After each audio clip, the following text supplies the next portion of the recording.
Autrefois divisés pour de multiples raisons, les dignitaires et chefs de culte des diverses religions endogènes du Koufo ont fait de ce 10 janvier 2020 la date mémorable de leur union retrouvée.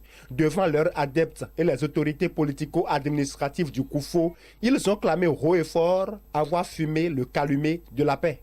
Le 4 janvier 2020, 4 dignitaires responsables départementaux se sont serrés les mains pour que naisse l'union au sein des associations des religions endogènes et du vaudou dans le Koufo.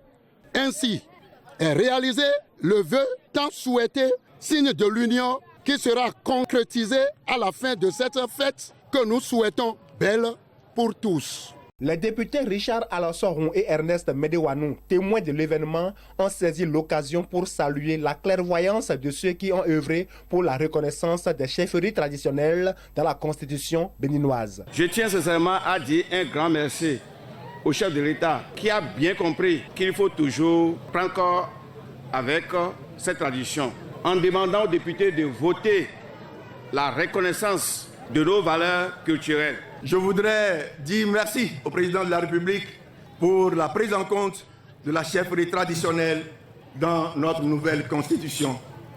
Je crois qu'il y a quelque chose qui existe là, qu'on peut scientifiquement développer. Je voudrais aussi exhorter tout le gouvernement, tous les Béninois, à penser à la création d'une école des religions endogènes qui peuvent être utiles à notre armée, qui peuvent être utiles aux citoyens honnêtes. Au vu des démonstrations opérées par les adeptes des diverses divinités, le préfet du Koufo a vivement souhaité que les chercheurs des universités du Bénin orientent aussi leurs travaux de recherche de ce côté. Nous avons aussi des recettes. On a vu aujourd'hui des secrets.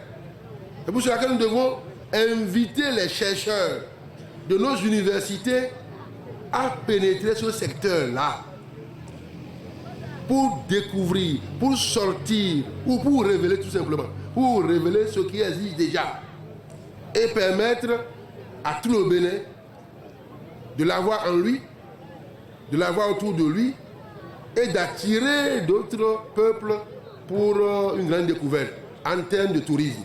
De 1992 à 2020, les éditions de la fête du 10 janvier au Bénin révèlent, les unes plus que les autres, les potentialités de nos religions endogènes. Mais la question qui demeure, c'est de savoir comment mettre ces valeurs au service du développement socio-économique et politique du Bénin.